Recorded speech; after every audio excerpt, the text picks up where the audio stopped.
Live. Hi, everyone, and welcome to a very special edition of Live After Backlash. I am Tonya Rodgers, and I am here with 14 Fitzpatrick. It's not Hey. Andrew. Yeah, not Andrew this time. He has to write his review of the show, and he's very meticulous. So we gave him all the time he needs, and I'm here with favorite Cagesiders, 14 Fitzpatrick. How are you doing? I am doing fantastic. Thank you for having me on this wonderful show, Tanya. And thanks for Andrew for giving me his spot for this edition of the show. Go write your wonderful 12-part odyssey about Backlash, because this was a good show. Yeah, it was very good. Mm-hmm. It was very, very good. For the first episode, the first like brand split pay-per-view of any brand, I would give it. It's up there. I would give it like a B plus. B plus. I think that's fair. So let's get right on into the first match, which was the pre-show match, which saw Apollo Crews going up against Baron von Corbin, our wonderful hero.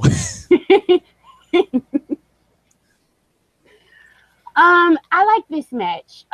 These two, they're no strangers to each other. You know what I'm saying? They've met in NXT, and I think that was Takeover. Was that Takeover London? I'm not sure. Yes, it was Takeover London, as Mario mentioned. Yeah, and they did a very good job there. They did a very good job getting the crowd into the show.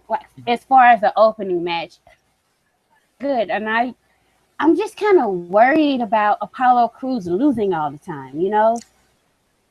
I'm not really worried about him losing. I'm more worried about him accidentally gassing Baron Corbin in this match, because there were a few issues.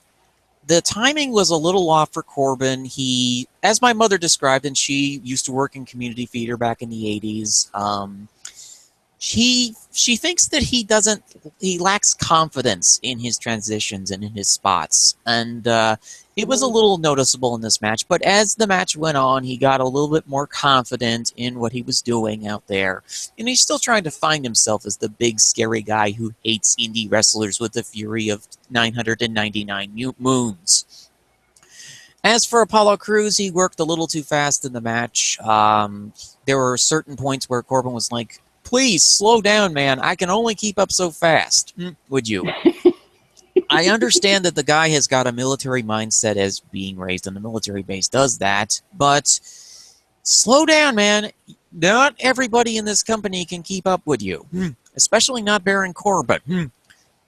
But I loved the finishing sequence that Baron did to Apollo. It just sold the Impact incredible opening match. I would probably... Yeah, I would agree. I would probably say that was probably the 5th best match on the night.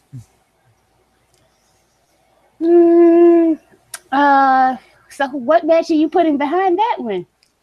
Not really sure. I mean, I think I would probably put the Usos versus the Hype Brothers behind that match, just because it seemed to be a little bit sluggish at the start, but I understood that the Usos were saving themselves for the latter half of the match.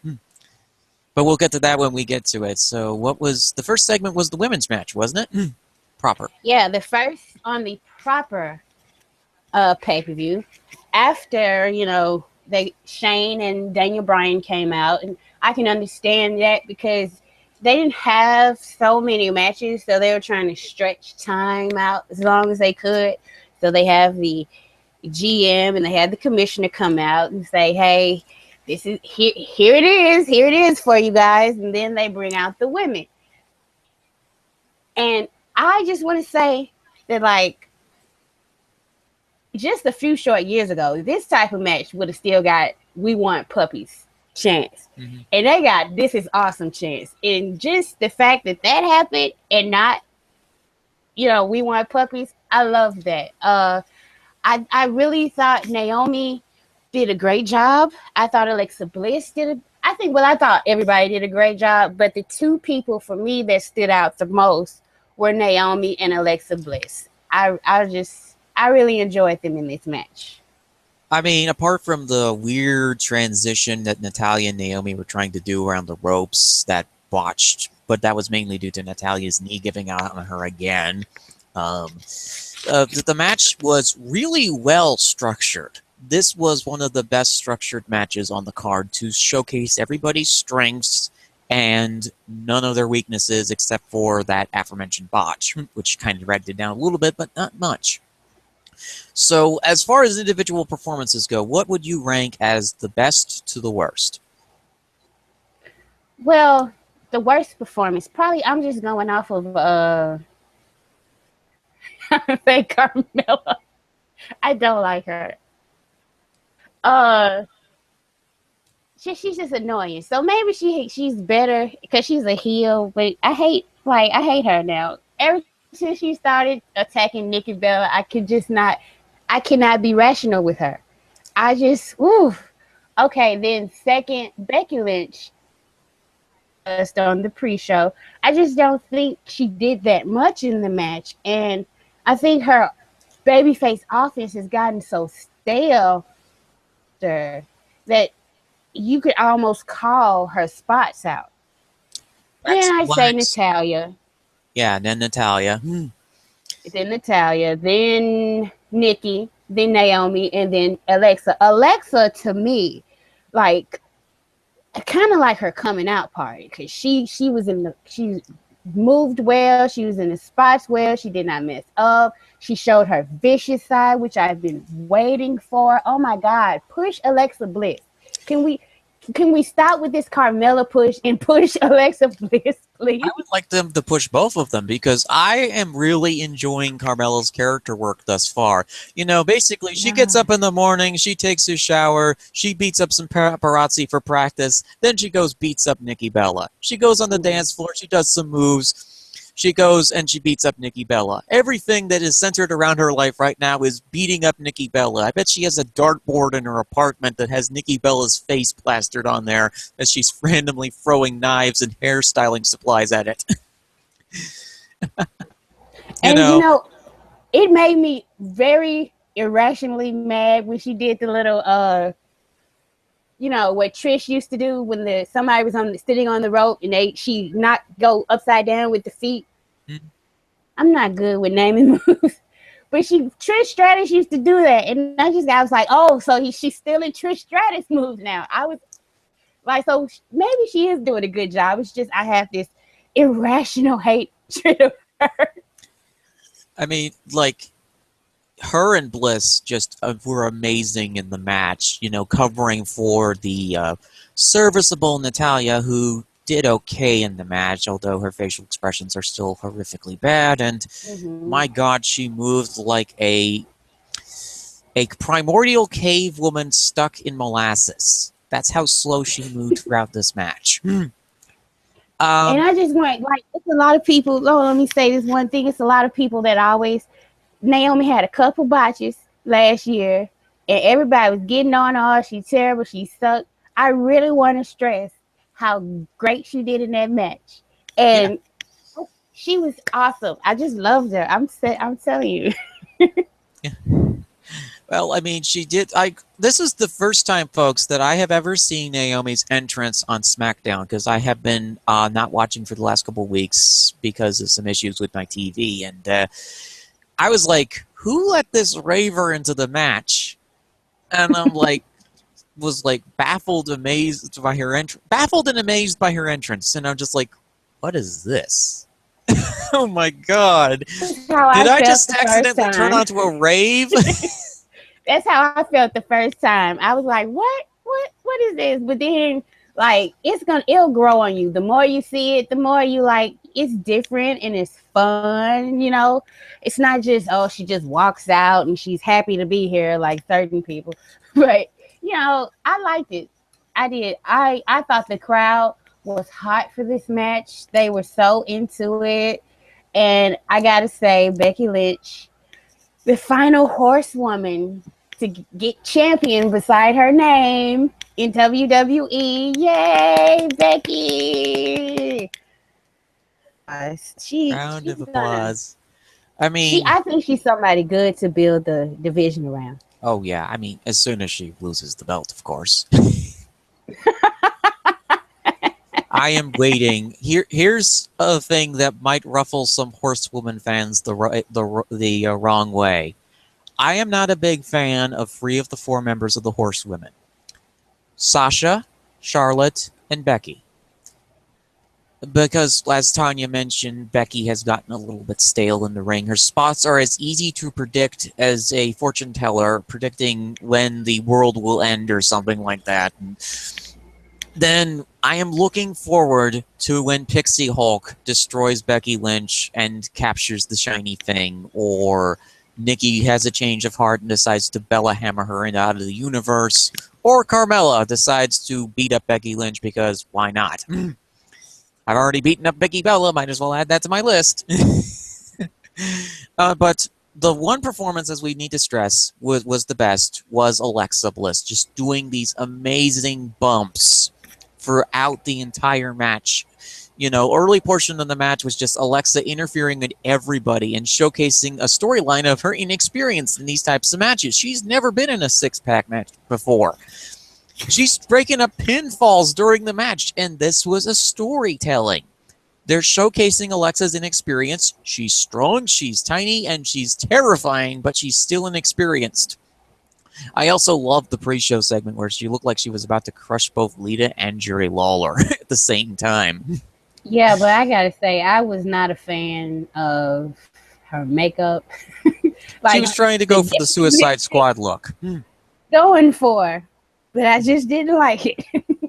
I know, but it's Pixie Hulk. Cute, she can dress up how she likes. She can pull it off. Yeah, she can pull it off. She was still cute as a button, but I just was like, no, honey, no. Yeah, no. Anything else you want to say before we move on to the next match? The Super Bella Hammer spot that Nikki Bella did to eliminate Naomi was awesome. It was. That was a very good spot. I was waiting for something like that. Yeah. And I love that they're continuing the Nikki Carmella feud, which will probably be a blow-off match either on a random SmackDown or at No Mercy, which is the next show on October 9th.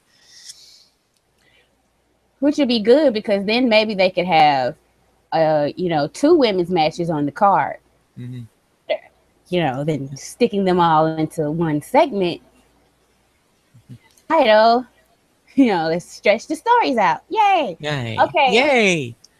This match was the second chance match for the in the tournament to determine the new SmackDown Tag Team Champions. It was the Usos versus the Hype Bros. That struck me, and I'm sure it struck everyone, was that the Usos came out. They didn't do their dance. They didn't have on any faceplate, and they were in black and white, but mostly all black. Right before they did anything, I was like, yes, this is an improvement. Yes. Also, how to really get into the groove of being heels. However, just transitioning back into heels, because I know they first started off as heels for a little bit, but they've been faces. I thought they did a very good job of being the heel tag team in this match. They are natural heels. All hail the evil Usos, at least until the Revival come and attack the Usos for stealing their gimmick of breaking people's legs. Right. But anyway, this match on the card was probably the weakest match of the show because it started off very slow, but that was because the Usos were going to be advancing on into the finals and facing against Slater and Rhino. The Hype Bros did a serviceable job. Mojo Rawley was kept out of the match for the most part, except for his stay hype spots. And Ryder did a really good job of selling. And the thing I noticed about this show is that everybody seemed to be putting in a little extra effort on this show. And I haven't seen that in a very long time from these people on the roster. But the evil Usos... most of them don't usually get those spots, right? A lot of those guys don't get all the matches, got a lot of time. And most of those guys they're usually overshadowed by the acts that are on Raw now. So it's their time to shine, as the tagline was, and they great. I also really enjoyed, and we need to mention this, I like the fact that the WWE mentioned the September 11th attacks in the opener. That was a very classy thing for them to do.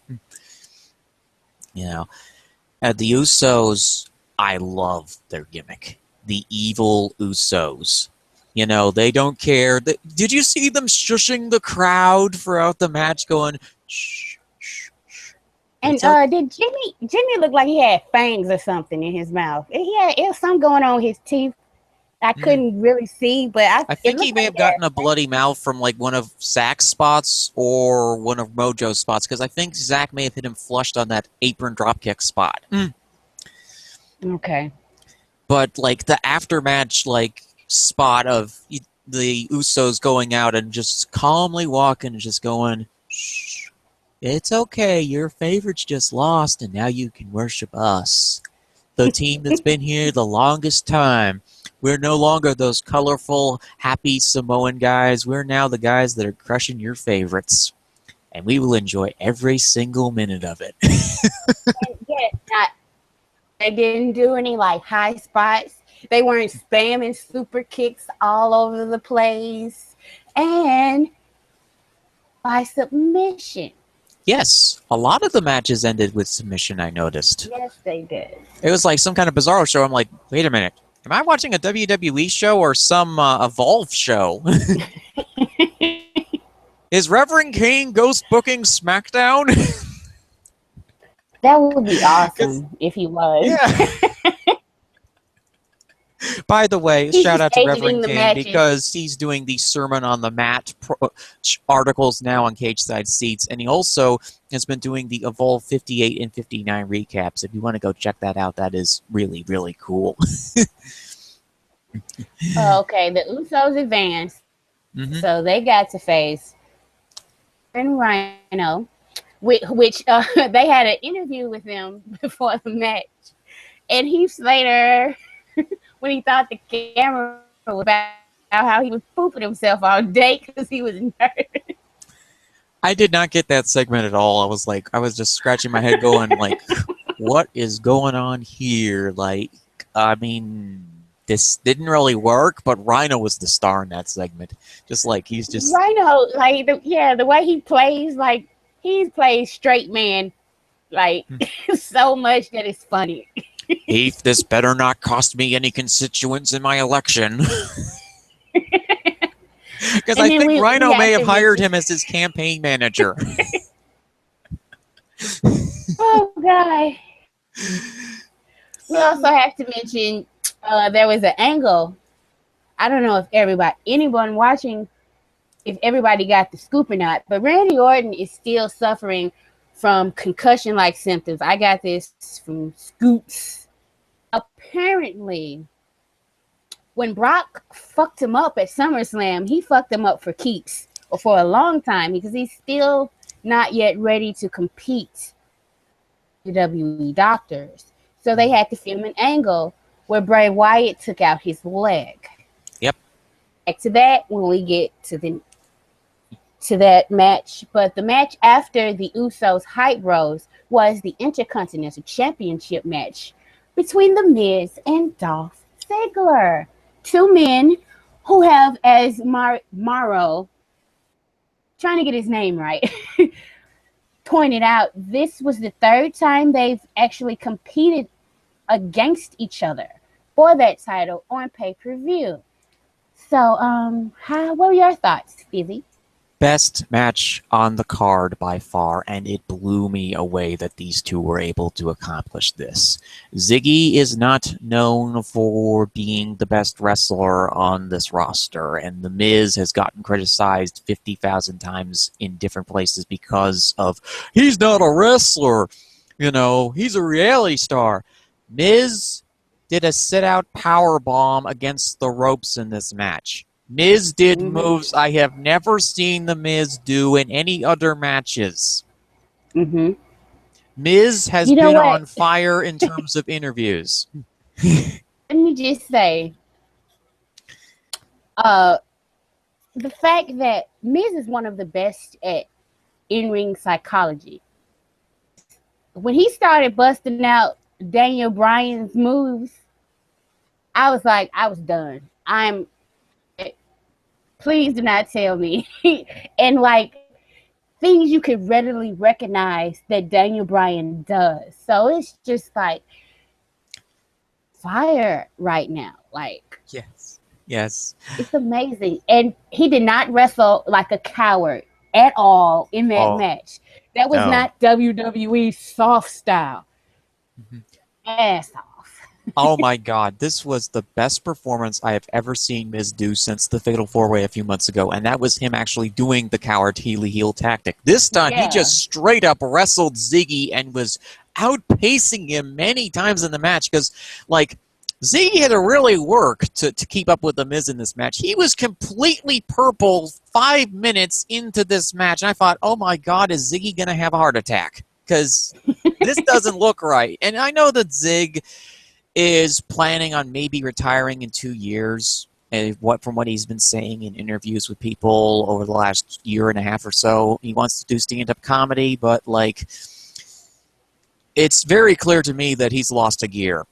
He's lost several gears since his severe concussion a few years ago. And, you know, if there's one person who really does need to hang up his boots here soon, it's Ziggler. You know, I wish him the best of luck in his post-WWE career, because the wheels are falling off Dolph Ziggler.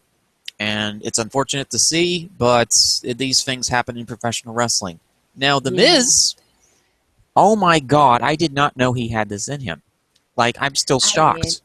I mean, I knew that he had it in him from a character perspective, but as a wrestler, he pulled off the transitions perfectly. And then he has the added caveat of his wonderful, darling wife. Behind every great man, there is a great woman with a can of mace waiting to spray in Ziggy's eyes, which made me cheer happily. Let me just say that David Otunga annoyed me a lot tonight, but he annoyed me a lot in this match. He's talking about, I know this is the narrative. This is not talking about Ziggler has found, not Ziggler. The Miz is trying to get out of this match. He did not say that. The Miz said that Dolph Ziggler didn't earn this title shot, and he didn't. Talking about The Miz like he was Eva Marie. Yeah. The only wrestler I've seen lately who's actually tried to and has successfully gotten out of matches. The Miz, every time he was like, well, he's only been champion that long because he took that title and left. WWE let him. He was filming a movie for WWE. They let him take the title. How is that on him? It wasn't. The more they try to drive home that The Miz is a coward and that he does not deserve it, the more I get behind The Miz. I already have reasons to get behind The Miz. I am, like, Daniel Bryan is kind of setting himself up as the evil GM of this show. I know people are thinking, well, he's a face right now. He's not going to turn evil. You are underestimating the deviousness and the psychoticness of the deranged lawn gnome. He called The Miz a coward to his face right in front of his wife. You don't do that to a man. Face. Yeah. You don't do that to a man in front of his wife. That is disrespectful.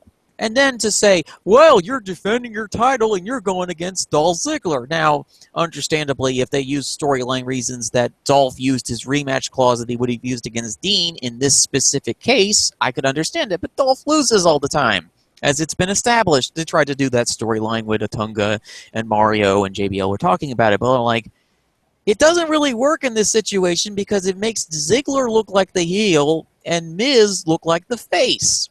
So when Miz gets the assistance from his wonderful wife, dearing wife, who sprays Ziggy in the face with mace, I'm cheering for Miz. And The Miz, the way it was set up was so brilliant that the Miz didn't direct her to do it. Like, there was no setup, no signal or anything. It just seemed like she took it upon herself to be like, all right, I'm tired of this. He's wrestled enough. Here you go. Yeah, you could see look at her facial expressions during the match. They were as good as the match itself. Her every fear, every terror that her husband was going to lose this belt to this hobo rock star who's like living on a beach somewhere in Hollywood, Florida. You know?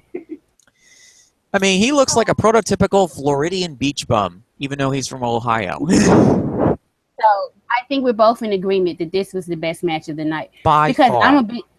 I'm big on psychology, and this match had psychology out the ass. So this was my favorite match of the night. I love the post-match thing where Maurice is hugging and kissing her husband. You did it, honey! You did it! You kept your championship title!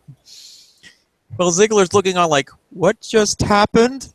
Did I just get maced by another woman? And one other thing I also want to stress out is Ryan has had issues in storyline with female competitors. So I'm completely behind Miz and Maurice in this case, due to his issues with AJ Lee in storyline. The next match was it was scheduled to be Bray Wyatt versus Randy Orton. We said earlier they showed Bray Wyatt taking Randy out. So Bray insisted in count and give him the match via forfeit. But what he didn't know is that he had a no-holds-barred match waiting for him against the Demon Kane. The Demon Kane! Who has just been like showing up randomly on SmackDowns and beating people up before now.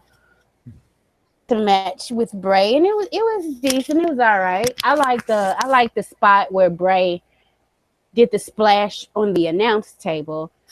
But I'm going to have to say, let's see the point of Randy coming out and hitting the RKO.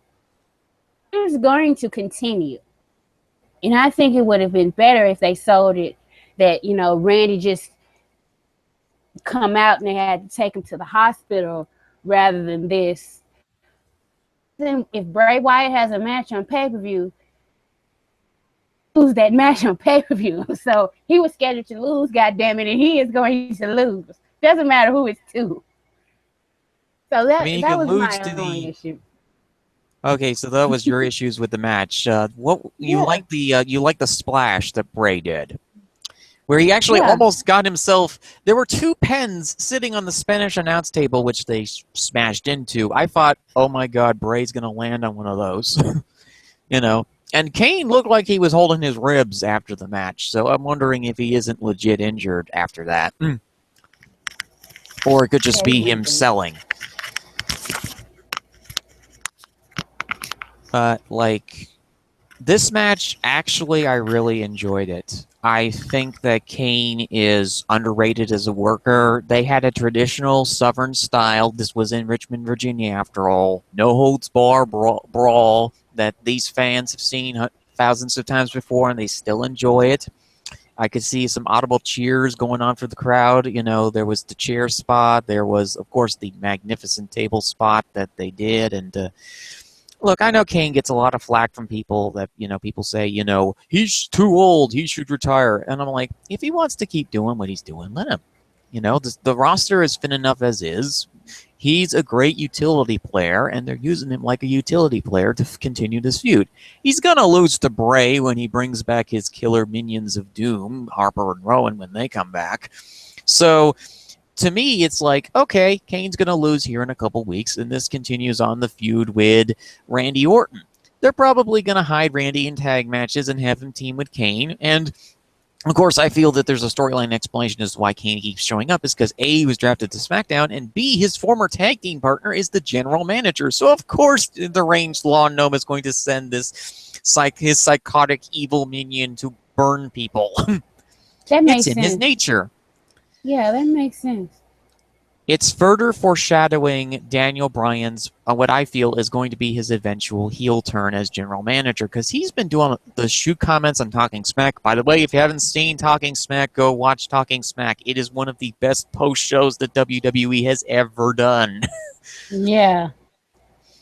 But this was a traditional Southern-style brawl-for-all sort of match, and I enjoyed it. As somebody who doesn't, with me, I don't take it as seriously as some. I go in and I watch a match and I enjoy it. And I'm like, okay, this is good. They did their spots, they did their time, they punched in, they punched out, they did a little bit extra, which I'm thankful that they did. But, it's cool. Well, I'm just tired of Bray Wyatt losing. I am. I thought this was the perfect time to give him a win, but they have other plans, so we'll see where this goes.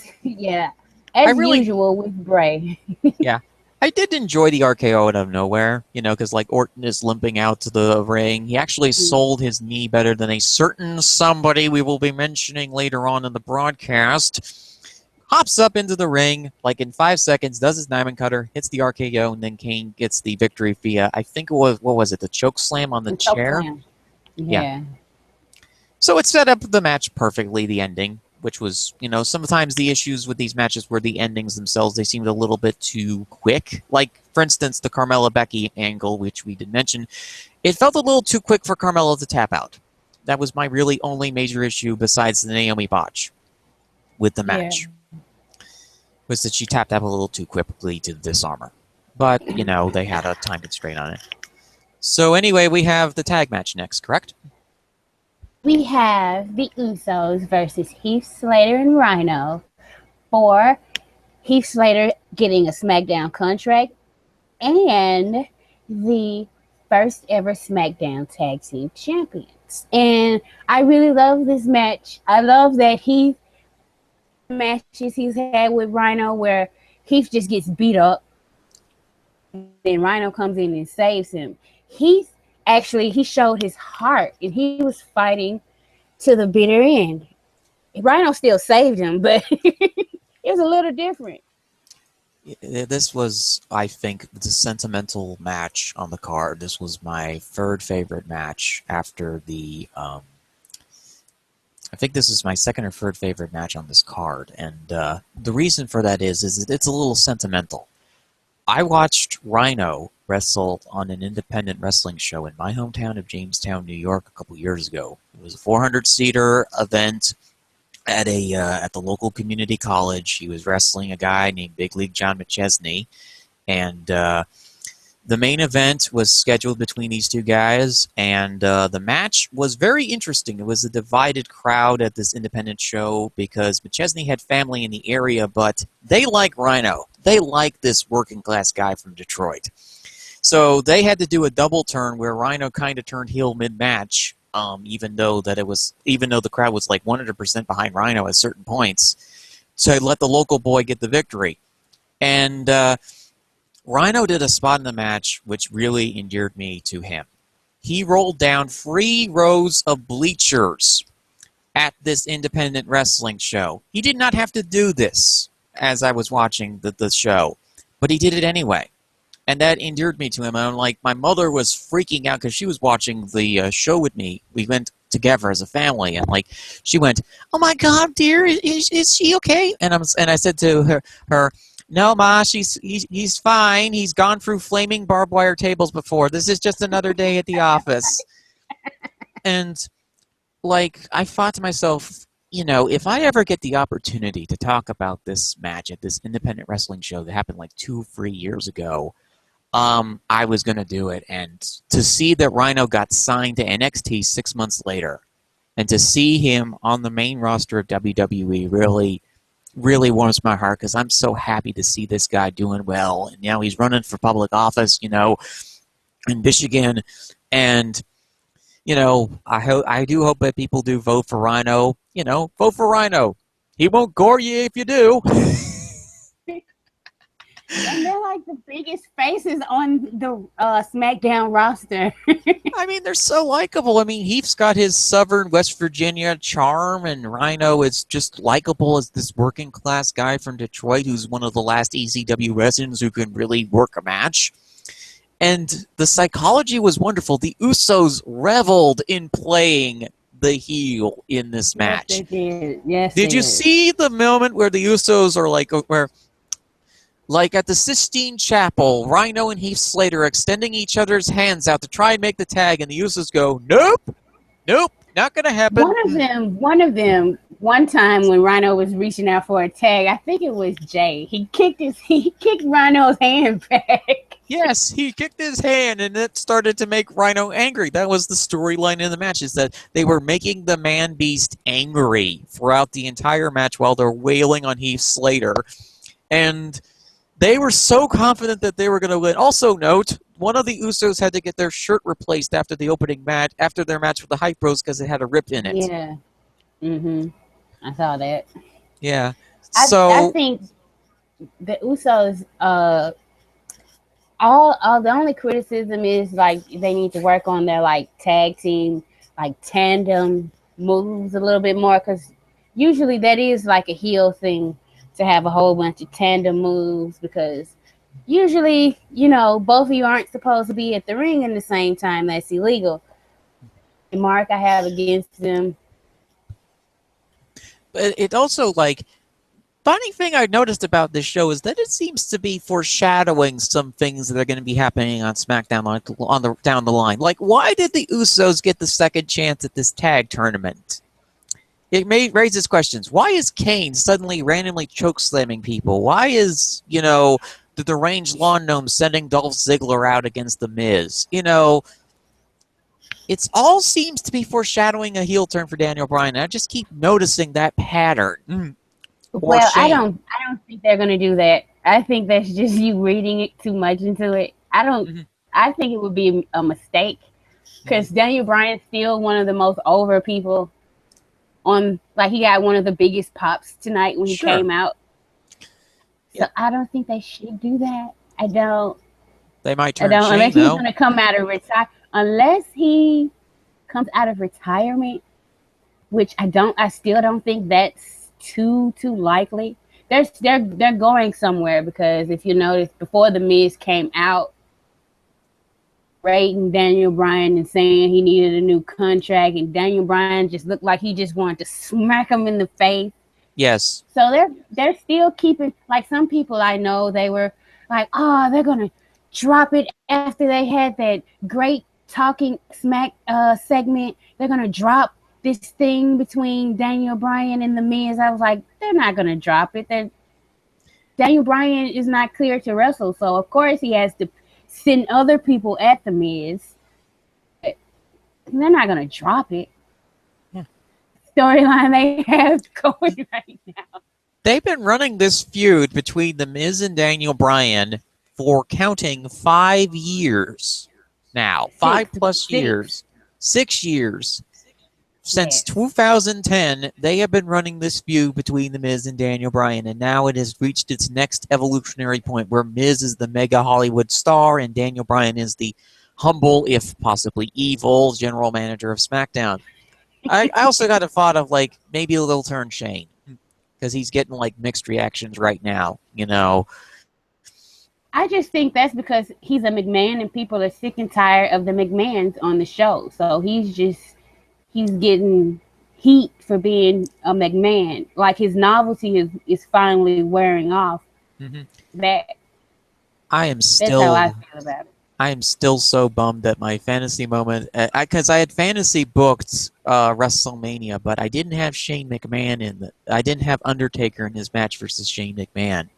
Yeah. I actually fantasy booked Alex Greenfield, the former head writer of SmackDown, as Shane McMahon's opponent at WrestleMania. Because given the violent hatred that the man has for Shane, I thought, give him a hockey mask, give him a chainsaw dipped in holy water, and have him go to town on Shane in this match. Let Undertaker rest. Let him just relax in the back, have a coffee, have some of Michelle McCool's dinner, you know.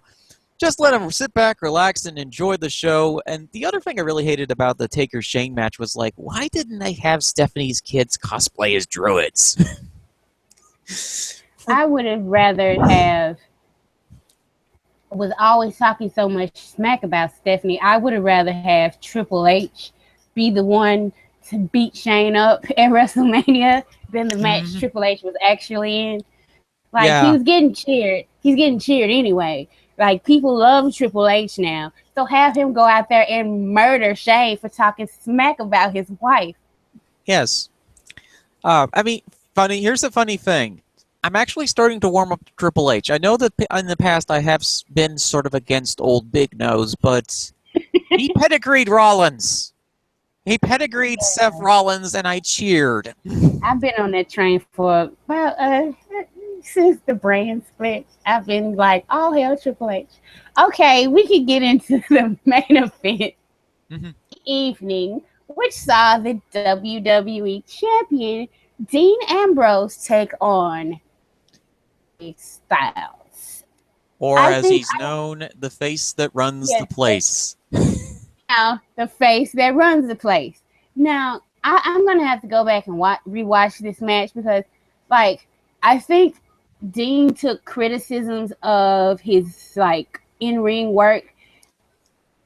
Oh, he doesn't do enough moves with a Z. So he put in some more moves with a Z.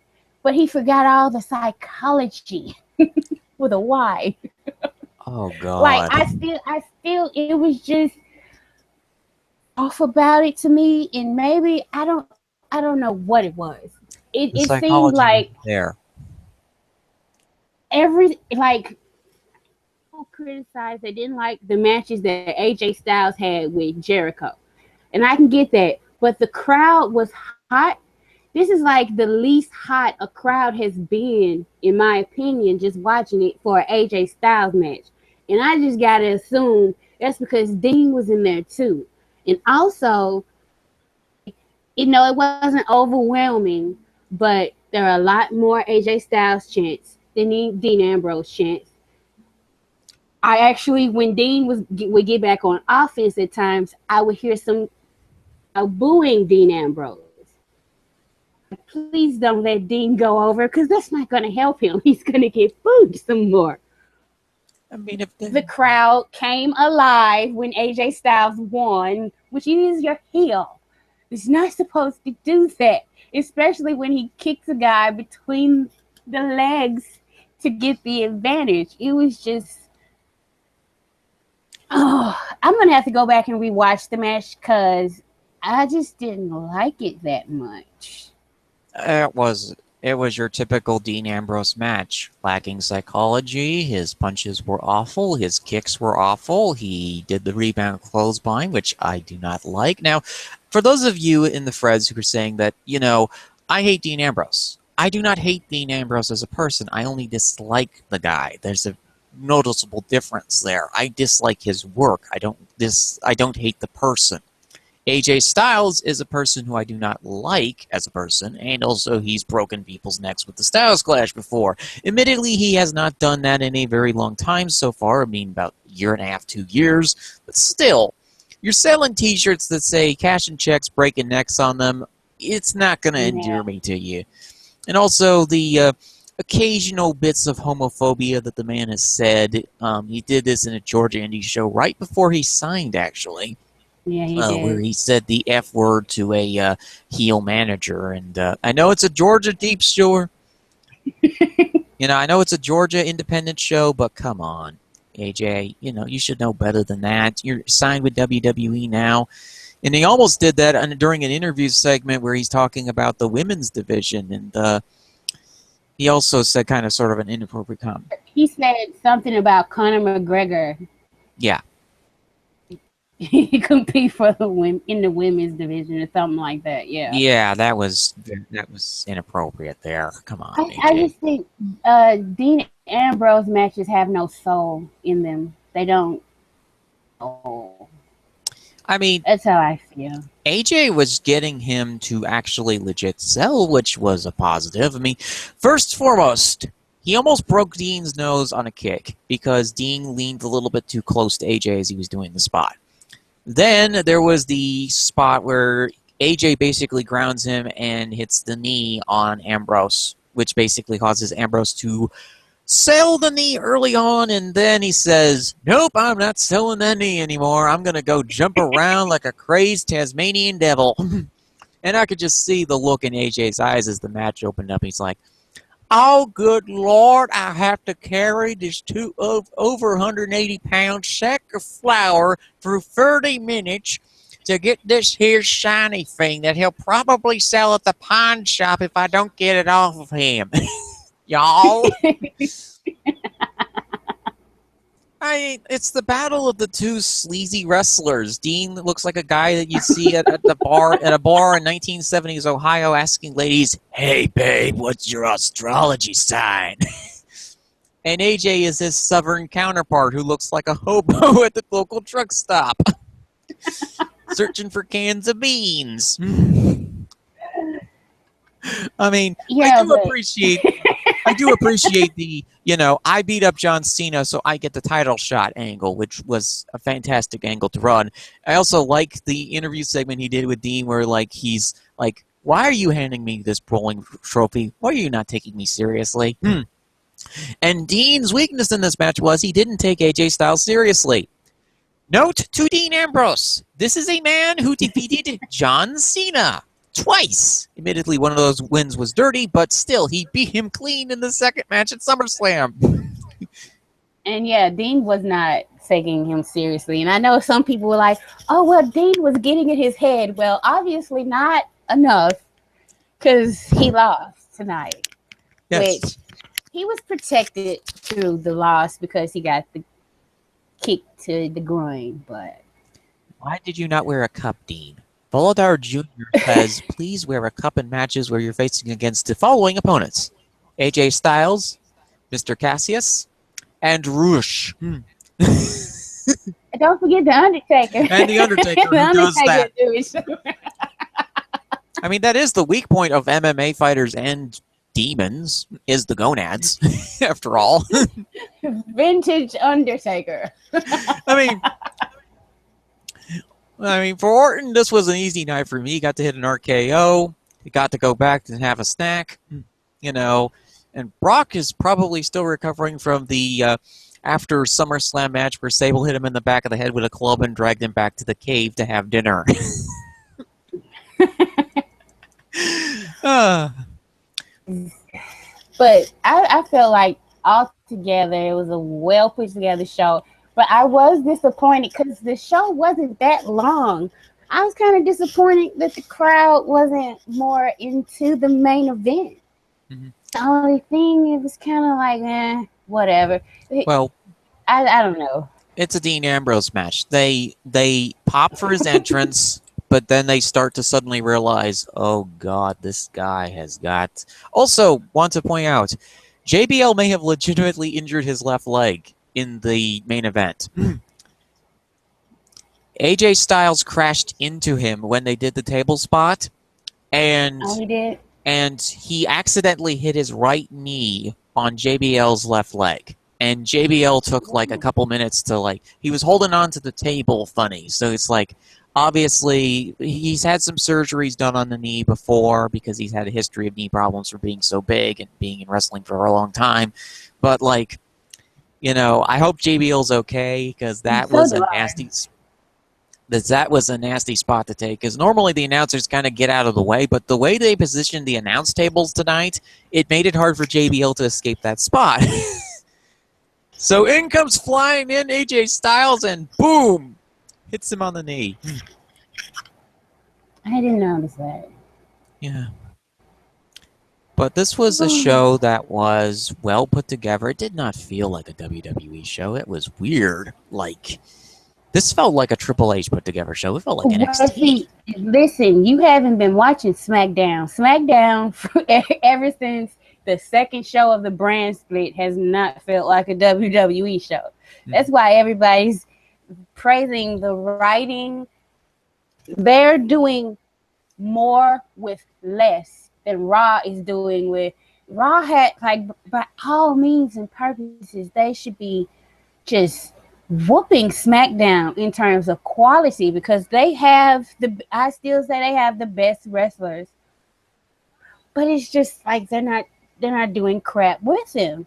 And SmackDown, they're checking, well, let's see what we have, and now let's write some stories. Let's do our books for moments. and SmackDown is booking wrestling angles that wrestling fans would want to watch. Mhm. Yeah, I mean, Yes, tonight. that's what we got today, right? Mm-hmm. Like, I can see, okay, what is the stories coming out of this?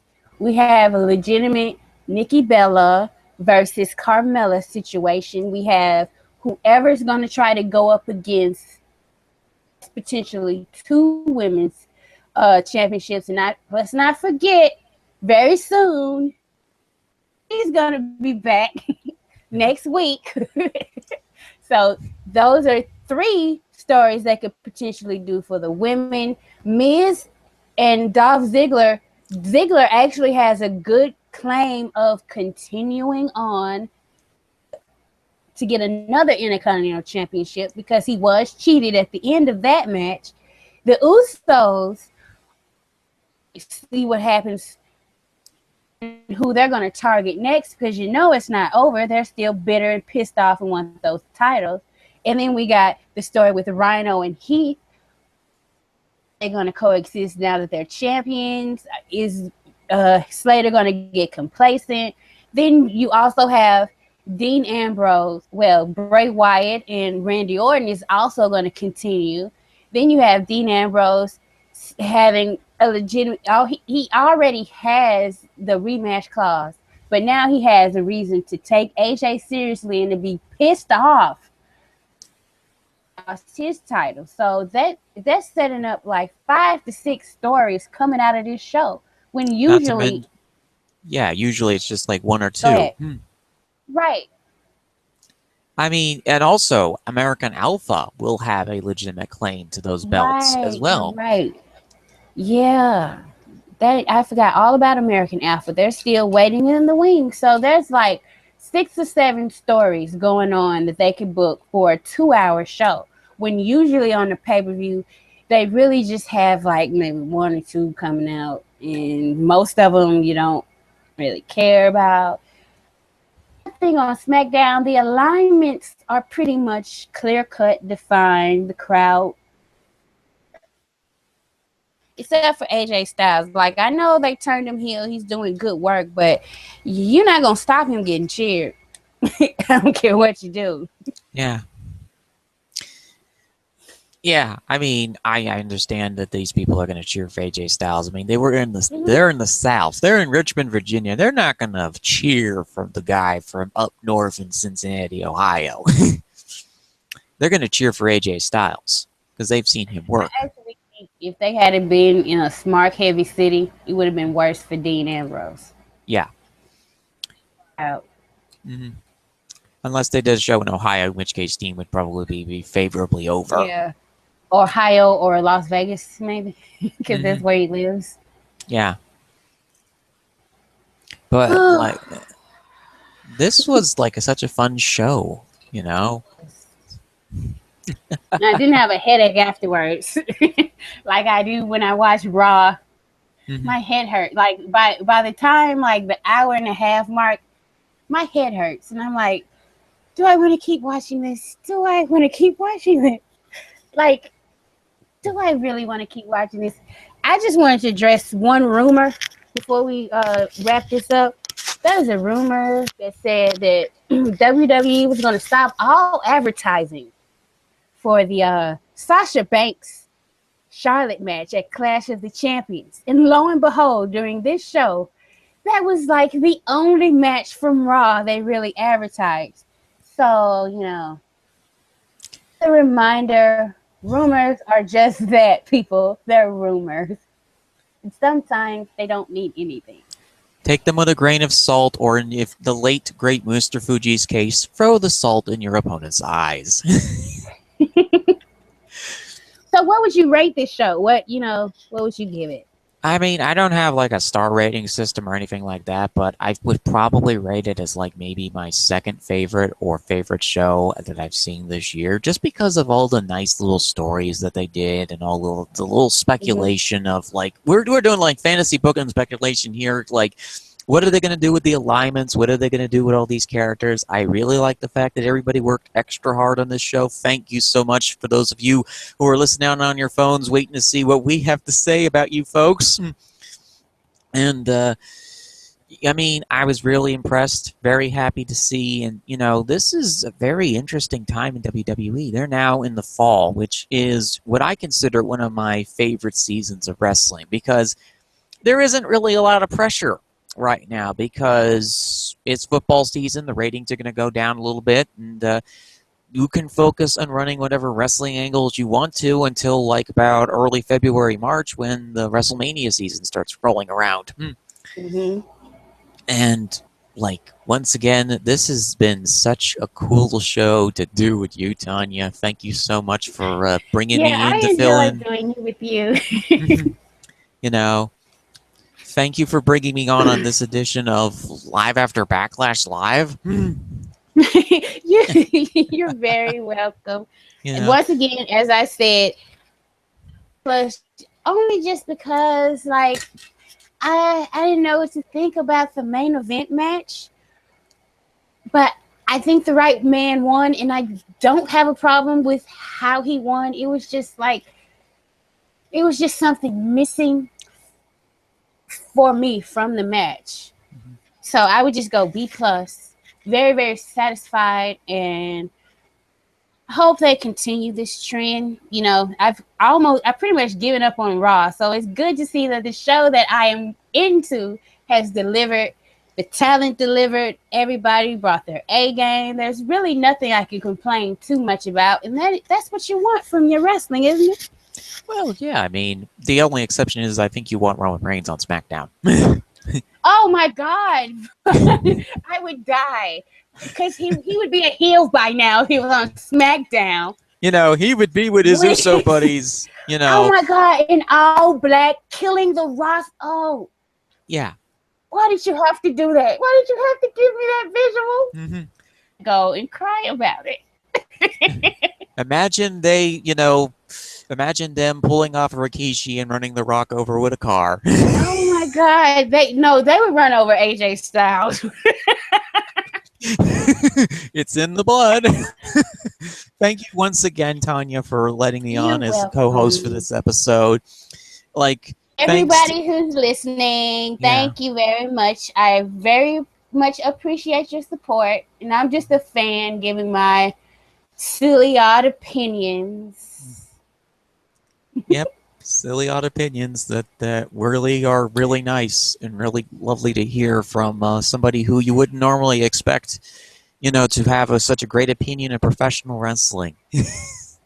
Yeah, well, I've been watching ever since. One of my first memory ever of anything is sitting at home with my father and watching WrestleMania 5 with Macho Man and Hulk Hogan, and just wanting Macho Man to kill Hulk Hogan. Oh, yes.